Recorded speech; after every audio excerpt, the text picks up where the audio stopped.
नमस्कार आपको। Class 9th का यूनिट 4 है इलेक्ट्रॉनिक स्प्रेडशीट। उसके पहले क्वेश्चन 1 to 17 डिस्कस कर चुके हैं। नेक्स्ट क्वेश्चंस देख लेते हैं। फर्स्ट क्वेश्चन है, एक वर्कशीट को कितने प्रकार से आप फॉर्मेट कर सकते हो। फॉर्मेट का मतलब होता है किसी भी तरह का बदलाव। तो कितने तरह के बदलाव आप एक वर्कशीट में कर सकते हो। तो जो फॉर्मेट है वो फॉर्मेट मेन्यू में ही मिलता है, या हमें एक शॉर्टकट की होती है Ctrl+1, उससे हम इस फॉर्मेट को ओपन कर सकते हैं। अब क्या क्या फॉर्मेट हो सकता है। सबसे पहला हम फॉन्ट फॉर्मेट कर सकते हैं। फॉन्ट का मतलब होता है लिखाई। जिस भी तरह की आप लिखाई लिख रहे हो आप उसे चेंज कर सकते हो। नेक्स्ट है आपका फॉन्ट साइज। फॉन्ट का साइज होता है जो लिखाई आपने लिखी है उस साइज को आप छोटा बड़ा कर सकते हो। नेक्स्ट है आपका बोल्ड। बोल्ड का मतलब गुणा करना, किसी भी शब्द को आप गुणा कर सकते हो। नेक्स्ट है आपका इटैलिक। इटैलिक का मतलब होता है कुछ अक्षरों को टेढ़ा करना, जो पूरा आपने लिखा है उसमें से कुछ अलग सा दिखाना, वो इटैलिक्स होते हैं। नेक्स्ट है आपका अंडरलाइन। अंडरलाइन का मतलब होता है कि किसी भी चीज़ के नीचे एक लाइन खींचना। नेक्स्ट है आपकी अलाइनमेंट्स। अब जब हम स्प्रेडशीट में काम करते हैं तो हमें 3 तरह की अलाइनमेंट्स हमारे पास होती है, left alignment, centre alignment and right alignment. तो लेफ्ट अलाइनमेंट का मतलब होता है कि जो भी हमने लिखा है वो सारा लेफ्ट हैंड साइड आ जाए। इसकी शॉर्टकट की होती है Ctrl+L। नेक्स्ट है सेंटर अलाइनमेंट। इसका मतलब होता है कि हम जो भी सेल में लिख रहे हैं वो सेंटर में आ जाए। इसकी शॉर्टकट की होती है Ctrl+E। नेक्स्ट है आपका राइट अलाइनमेंट। इसका मतलब होता है कि जो भी हमने टेक्स्ट लिखा है वो सारा राइट साइड में आ जाए। इसकी शॉर्टकट की होती है Ctrl+R। तो ये स्प्रेडशीट की 3 अलाइनमेंट्स होती हैं। इसके अलावा होता है आपका increase decimal and decrease decimal. Decimal होती है दशमलव स्थान, तो आप दशमलव स्थान को बढ़ा भी सकते हो और उसको घटाकर कम भी कर सकते हो। ये आपके कुछ फॉर्मेट्स थे। इसमें आप 6-7 अच्छे से याद कर लीजिए 3 या 5 मार्क्स के हिसाब से। नेक्स्ट है आपका कैल-सी में वर्कशीट को इंसर्ट और डिलीट करने के स्टेप्स लिखिए।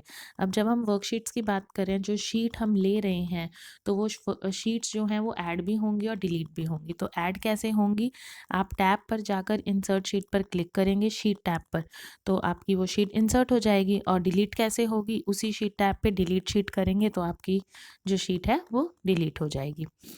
नेक्स्ट है आपका स्प्रेडशीट में डाटा पर किस प्रकार के ऑपरेशंस होते हैं, कुछ बताइए।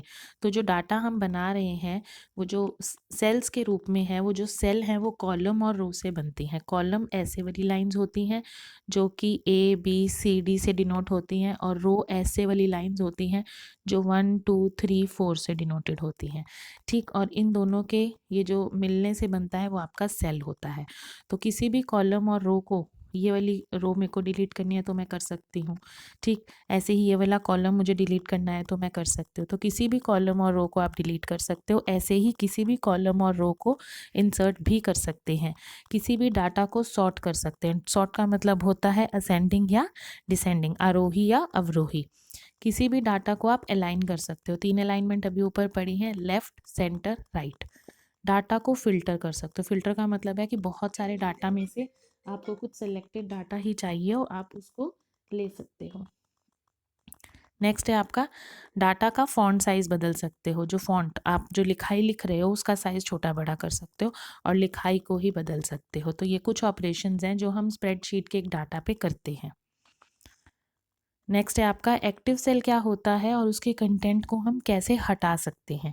एक्टिव सेल वो होता है जब आपका कॉलम और रो मिलता है और आप पर्सनली उसी सेल पे होते हो और वो गुणा होता है, बाकियों के मुकाबले उसके काले रंग की बाउंड्री होती है, उसे हम एक्टिव सेल कहते हैं। तो जो भी सेल, जो भी हमारा कर्सर जिस भी सेल पे होगा वो एक्टिव सेल होगा। और एक्टिव सेल होगा तो हमारे माउस का टेक्स्ट मोड ऑन होगा जिससे हम डाटा को एंटर कर सकेंगे। तो स्टेप्स देखिए, सबसे पहले जो कंटेंट डिलीट करना है हम उस सेल पर जाएंगे। ठीक, अब वो सेल एक्टिव हो जाएगा और उस सेल पर राइट क्लिक करेंगे। माउस से राइट क्लिक करना है आपको। अब स्क्रीन पर एक लिस्ट खुल जाएगी, उसमें से क्लियर कंटेंट नाम के ऑप्शन पर क्लिक करेंगे। क्लिक करते ही एक्टिव सेल से कंटेंट खत्म हो जाएगा। इससे ईजी और है कि आप कीबोर्ड से उस सेल को जब सेलेक्ट करते हो तब कीबोर्ड से डिलीट बटन दबाओगे तो भी वो डिलीट हो जाता है। नेक्स्ट है आपका एक सेल को डेसिमल प्लेस में किस प्रकार फॉर्मेट कर सकते हैं। इसी के ही जैसा है कि एक सेल को टेस्ट के रूप में कैसे कर सकते हैं, तो मैंने आमने सामने लिख दिया ताकि आपको याद करने में आसानी हो। ठीक, तो सबसे पहले देख लिए डेसिमल प्लेसेस को आप किस प्रकार फॉर्मेट कर सकते हो। अब संख्या को दशमलव स्थानों में फॉर्मेट करना आवश्यक होता है। कई बार जो संख्या है उसमें दशमलव चाहिए ही नहीं होता, या कई बार 2 से ज़्यादा चाहिए होता है, या कई बार 1 ही चाहिए होता है। तो उसको आप कैसे करोगे, तो सेल की रेंज का चयन करेंगे। जो भी सेल है, जितने भी सेल को आपको फॉर्मेट करना है उन सेल को आप चुन लेंगे। फिर फॉर्मेट सेल डायलॉग को ओपन करेंगे या शॉर्टकट की Ctrl+1 दबाएंगे। ठीक, नेक्स्ट नंबर टैब पर क्लिक करेंगे और नंबर को चुन लेंगे। अब आपको बहुत सारे ऑप्शंस मिलेंगे, आप कोई भी नंबर जैसा आप चाहते हो आप उसको चुन सकते हो। आवश्यकता अनुसार दशमलव स्थान को बदलें और ओके पर क्लिक कर दें, तो आपका जो वो है क्लिक हो जाएगा। नेक्स्ट इसी में ही है, एक सेल को टेक्स्ट के रूप में आप किस प्रकार फॉर्मेट कर सकते हैं। अब टेक्स्ट मतलब आपको कुछ लिखना है, तो इसका सबसे बड़ा उदाहरण है कि जो टेलीफोन नंबर हैं, अगर हम एसटीडी कोड्स की बात करें तो वो 0 से शुरू होते हैं, पर अगर हम नंबर हमने सेलेक्ट किया हुआ है फॉर्मेट में तो वो 0 नहीं लेगा, वो आगे वाले 0 को छोड़ देगा। तो हमें अगर 0 को टाइप करना है तो हम क्या करेंगे, उस सेल की रेंज के साथ फॉर्मेट में टेक्स्ट को चुनेंगे। देखिए स्टेप्स इसके, सेल की रेंज का चयन करेंगे, सेम है इसलिए ऐसे लिखा है कि याद करने में इजी रहे। सेल की रेंज का चयन करेंगे, फिर सेम है कि फॉर्मेट सेल का डायलॉग बॉक्स खुल जाएगा। फिर नंबर टैब पर क्लिक करेंगे। अब यहाँ पे हम नंबर को ही चुन रहे थे, यहाँ पे हम टेक्स्ट को चुनेंगे। फिर ओके पर क्लिक करेंगे, नंबर दर्ज करेंगे। नेक्स्ट है आपका कि एक सेल में डेट को किस प्रकार आप फॉर्मेट कर सकते हो। तो जो डेट है उसके अलग अलग तरीके हैं। एक स्प्रेडशीट में डिफ़ॉल्ट रूप से डेट फॉर्मेट अमेरिकन फॉर्मेट से होता है, मतलब मंथ पहले लिखते हैं, फिर हमारी डेट आती है, फिर ईयर आता है। इसे आप किसी भी फॉर्म में सेलेक्ट कर सकते हो, बहुत सारे ऑप्शंस मिलते हैं जब आप उसे खोलोगे। तो सेम वैसे ही स्टेप बढ़ेंगे कि सेल की रेंज का हम चयन करेंगे, फॉर्मेट सेल का डायलॉग बॉक्स खुलेगा। नेक्स्ट नंबर टैब पर क्लिक करेंगे, सभी को नंबर टैब पर ही क्लिक करना है सभी के। फिर डेट की कैटेगरी को चुनेंगे और डेट का फॉर्मेट सेलेक्ट कर लेंगे। ऐसे ही टाइम को आप किन अन्य फॉर्मेट में कर सकते हो, तो कंप्यूटर में जो टाइम है वो पहले आपके घंटे आते हैं, फिर मिनट्स आते हैं, फिर सेकंड्स आते हैं, फिर AM PM आपको बताया जाता है। तो AM PM के यहाँ का अर्थ है आवर्स, मिनट्स। ठीक, इसमें 12 और 24 आवर्स वाला भी होता है, 12 घंटे वाला आपको टाइम चाहिए या 24 घंटे वाला ही टाइम चाहिए। तो हम इसमें क्या करेंगे, वही सेम है, सेल की रेंज का चयन करेंगे, फॉर्मेट सेल का डायलॉग बॉक्स ओपन करेंगे, नंबर टैब पर क्लिक करेंगे, टाइम कैटेगरी को चुनेंगे, जो भी टाइम के फॉर्मेट को सेलेक्ट करना है उसे सेलेक्ट करेंगे और ओके पर क्लिक कर देंगे। नेक्स्ट है आपका, हम सेल की वैल्यू को किस प्रकार अलाइन कर सकते हैं। अब इसमें एक जो क्वेश्चन है वो इम्पॉर्टेंट है, ये बहुत सारे एंट्रेंस एग्जाम में भी आता है और आपके एग्जाम में भी आया हुआ है कि सेल्स को जब हम अलाइनमेंट जब हम बाय डिफ़ॉल्ट लिखना शुरू करते हैं, तो जो टेक्स्ट होता है, मतलब जो लिखने वाला हिस्सा है, जो ABCD नाम है, वो हमेशा लेफ़्ट अलाइंड होता है, हमेशा हमेशा उसमें लेफ़्ट अलाइनमेंट होती है, और जो नंबर होता है वो हमेशा राइट अलाइंड होता है। इसे आप याद कर लीजिए अच्छे से, जो टेक्स्ट है ABCD है वो लेफ़्ट से स्टार्ट होगी और जो नंबर है वो हमेशा राइट से स्टार्ट होगा। ये बहुत सारे कॉम्पिटिटिव एग्जाम्स में भी पूछा जाता है। अब इसके भी सेम ही स्टेप्स हैं। इसमें आप सेल की रेंज का चयन कर लेंगे, फिर फॉर्मेट सेल का डायलॉग बॉक्स चुनेंगे, फिर अलाइनमेंट टैब पर क्लिक करेंगे। अब इसमें हम क्वेश्चन क्या है, अलाइनमेंट, तो टैब कौन से चुनोगे, अलाइनमेंट। जो क्वेश्चन में जो भी पूछा होगा आपको उसी की टैब चुननी है और उसी में ही फॉर्मेटिंग करनी है। फिर लेफ्ट, राइट या सेंटर का चयन करेंगे और ओके पर क्लिक कर देंगे। अगला क्वेश्चन मोस्ट इंपॉर्टेंट है, 2 मार्क्स 3 मार्क्स के लिए, बहुत सारे कॉम्पिटिटिव एग्जाम्स में भी आता है। फिल हैंडल्स क्या होते हैं। जब ये एक ऐसा टूल होता है जिसके इस्तेमाल से आप किसी भी कॉलम या पंक्ति में नीचे की ओर डाटा या फॉर्मूला को तेजी से कॉपी कर सकते हो। ठीक, इसमें हमारे पास ऑप्शंस होते हैं, आप कॉपी भी कर सकते हो, आप फिल सीरीज कर सकते हो। आप 1 2 3 4 ऐसे नंबर लिखने हैं तो 1 2 3 4 नंबर नहीं लिखते हम, एक लिख कर उसको पूरा नीचे खींचेंगे, ऑप्शन आएगा, उसमें से आप फिल सीरीज चूज कर लोगे। ठीक, 1 2 3 4 के सीरियल नंबर में संख्याओं को भरना चाहते हैं तो पहले 2 वैल्यू एंटर्स करेंगे, उन्हें चुनकर और अगले सेल को तब तक खींचेंगे जब तक आपको सीरीज के क्रम को जारी रखना है। नेक्स्ट है आपका रेफरेंसिंग क्या होता है और कितने प्रकार की होती है। मोस्ट इंपॉर्टेंट है, अभी सेट के एग्जाम में भी आया हुआ था। रेफरेंसिंग का मतलब होता है कि किसी रो और कॉलम को जब एक साथ हम लिखते हैं वो सेल का एड्रेस कहलाता है। रेफरेंसिंग वो रेफरेंस पॉइंट होता है जो सेल का एड्रेस मेमोरी में कैसा दिखेगा उसे दिखाता है। इसे हम यूनिक एड्रेस भी बोलते हैं। तो 3 तरह की रेफरेंसिंग होती है आपकी। सबसे पहली है रिलेटिव रेफरेंसिंग। रिलेटिव रेफरेंसिंग में क्या होता है, यह रो या कॉलम में किसी भी फॉर्मूला को किसी भी दिशा में खींचते हैं तो फॉर्मूला नए सेल में रिलेटिव रेफरेंस के साथ कॉपी हो जाता है। मतलब ये रिलेटिव होती है, थोड़ा थोड़ा सा चीज़ बता देती है, पूरा नहीं बताती। ठीक, मिक्स को हम बाद में पढ़ेंगे, इससे पहले हम एब्सोल्यूट रेफरेंसिंग पढ़ेंगे। एब्सोल्यूट रेफरेंसिंग होती है जिसमें आप किसी भी फॉर्मूला को जब लिखते हैं तो उसका जो रो और कॉलम का नाम है उसके साथ डॉलर का साइन आता है। तो जैसे सी है, सी क्या है, कॉलम का नाम है तो उसके साथ डॉलर आ गया। 12 क्या है, रो का नाम है तो उसके साथ डॉलर का साइन आ गया। ये एब्सोल्यूट रेफरेंसिंग है। ये एमसीक्यूज में भी आ जाते हैं, आपको ऐसे लिखा होगा कि इसमें से कौन सा एब्सोल्यूट रेफरेंसिंग है, फिर आपको बताना होगा। रिलेटिव में क्या होता है, ऐसा नहीं होता, एक ही डॉलर का साइन होता है दोनों रो और कॉलम के साथ। अब मिक्स रेफरेंसिंग क्या है, मिक्स रेफरेंसिंग में क्या होगा कि रिलेटिव और एब्सोल्यूट रेफरेंसिंग दोनों का उपयोग होगा। तो ये कैसे लिखा जाएगा, इसके अंदर आपका कॉलम का नाम होगा, फिर डॉलर होगा और फिर 1 होगा। ठीक है, ये वाला चीज़, कॉलम ए आया फिर डॉलर फिर 1, इसे हम मिक्स रेफरेंसिंग बोलते हैं। नेक्स्ट है चार्ट। क्या होते हैं, ये 5 मार्क्स के लिए इंपॉर्टेंट है, आएगा ही आएगा पेपर में।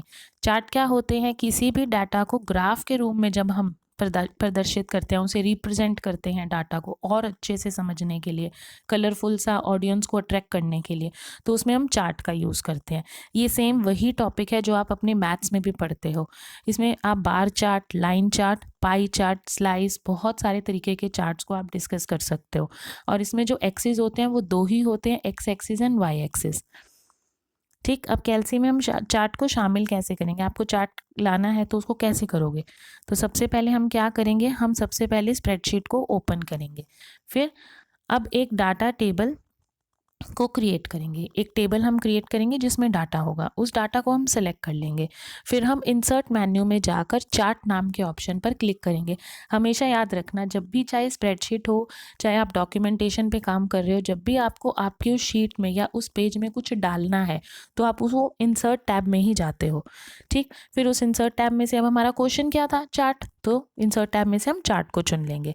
अब क्लिक करते ही चार्ट का डायलॉग बॉक्स, ये भी एक स्टेप हमेशा आता ही है, जिस पे भी हम क्लिक करते हैं उसका डायलॉग बॉक्स ओपन होता है। फिर इसमें से किसी भी चार्ट को चुनकर फिनिश नाम के बटन पर क्लिक करेंगे। क्लिक करते ही चार्ट स्प्रेडशीट में शामिल हो जाएगा। आप खुद से अगर इन्हीं सेम स्टेप को आप अपने प्रैक्टिकल में भी करोगे तो सेम यही स्टेप बनेंगे, आप इसको यहाँ से प्रैक्टिकल के लिए भी यूज़ कर सकते हो। नेक्स्ट स्टेप, चार्ट के किसी भी 5 कंपोनेंट्स के नाम लिखिए। अब पेपर में क्वेश्चन कैसे आएगा कि व्हाट इज चार्ट और कोई 5 तरह के चार्ट बताइए, क्योंकि 5 नंबर का है। तो अभी जितने भी चार्ट हम डिस्कस करेंगे आप उसमें से कोई 5 अच्छे से याद कर लीजिए। अब 5 कंपोनेंट्स क्या होते हैं किसी भी चार्ट को क्रिएट करने के लिए। सबसे पहला होता है चार्ट का एरिया, ठीक, कि वो कितना एरिया, उसके पास कितनी चीज़ें हैं लेने के लिए। नेक्स्ट है आपके चार्ट का टाइटल, आपको चार्ट जिसके ऊपर भी बना रहे हो उसका टाइटल, आपको उसको नाम तो देना पड़ेगा। फिर है आपकी एक्सिस लाइन, एक्सिस लाइन होती है आपकी एक्स एक्सिस, वाई एक्सिस। ठीक, देखिए अगर मैं बात करूं तो ये आपका है, तो ये आपकी एक्स एक्सिस होती है, ये आपकी वाई एक्सिस होते हैं। नेक्स्ट है आपके एक्सिस का टाइटल। अब आपको यहाँ बताना होता है कि एक्स एक्सिस में आप कौन सी वैल्यू ले रहे हो और वाई एक्सिस में आप कौन सी वैल्यू ले रहे हो। ठीक, ये टाइटल हो गया, नाम बताना है यहाँ पे, और यहाँ पे आपके पास एक्स और वाई की वैल्यू होनी चाहिए, तभी आपका ग्राफ क्रिएट होगा, नहीं तो वो क्रिएट ही नहीं होगा। अब विभिन्न प्रकार के चार्ट कौन से हैं, सबसे पहला चार्ट अगर हम देखें तो बार चार्ट है। इसके अंदर बहुत सारी जो वस्तुएं हैं उसको हम दिखा सकते हैं, तुलना कर सकते हैं। ये हॉरिजेंटल एक्सिस बन सकता है, इसमें न्यूमेरिकल वैल्यूज़ होती हैं। देखिए जैसे अब ये नीचे ये एक्स एक्सिस है आपका, ये आपका एक्स एक्सिस है, इसमें हमने डॉलर मतलब पैसों का ले लिया। ठीक, ये हमारी है कि पहले पन में हमने इतना कमाया, फिर दूसरे में इतना, तीसरे में इतना, चौथे में इतना, ग्राफ बन गया। अब हम एक ऐसे वैल्यू लिखते तो वो इतनी रिप्रेजेंटेटिव नहीं होती, अब ऐसे ग्राफ बना दिया तो देखने में अच्छा लगेगा। है किस चीज़ के ऊपर ये चार्ट, फ्लावर्स के ऊपर। ठीक है। नेक्स्ट है आपका column chart. Column chart bar graph की तरह ही होता है, इसमें जो डाटा है वो कॉलम के द्वारा दिखाई देते हैं। देखिए ये सीधी खड़ी खड़ी लाइंस होंगी, ठीक, और इसमें कंपैरिजन ज़्यादा होता है। नेक्स्ट है आपका लाइन चार्ट। इस चार्ट में हम अपने समय की अवधि और डाटा में हुए परिवर्तन के संबंध से पता चलाते हैं। लाइन चार्ट के द्वारा चार्ट को ग्राफ के अंदर लाइनों के द्वारा दिखाया जाता है। जो चार्ट का नाम है वो चार्ट वही करेगा। तो लाइंस के द्वारा इसमें दिखाया जाता है कि कितना मतलब इंक्रीज हुआ है और कितना डाउन हुआ है। नेक्स्ट है आपका पाई चार्ट। जो पाई चार्ट होता है वो एक सर्कल के अंदर होता है और डाटा के सभी जो उसमें डाटा होता है वो भी एक सर्कल से ही रिप्रेजेंट होता है। जैसे अब ये देखिए सर्कल, ठीक, तो इसमें लाइंस नहीं ड्रॉ हुई हुई हैं। लाइक आप सपोज कीजिए कि ये आपका है, तो फर्स्ट स्तर हमारा ये है, फिर सेकंड स्तर हमारा ये है, थर्ड स्तर हमारा ये है, फोर्थ ही है। तो ये ऐसे रिप्रेजेंट होता है एक सर्कल के अंदर। इसके ऊपर आपके मैथ्स में क्वेश्चंस भी आते होंगे। नेक्स्ट है आपका एक्स वाई चार्ट। इसमें डाटा वैल्यूज़ के बीच में संबंध को दिखाने के लिए हम स्कैटर चार्ट का उपयोग करते हैं। मतलब दूर दूर की वैल्यूज़ होती हैं और उसके साथ हम जोड़ देते हैं लाइंस को। ये आपके थे चार्ट्स और टाइप्स ऑफ चार्ट्स। उम्मीद है आपको ये टॉपिक हेल्पफुल हो। धन्यवाद।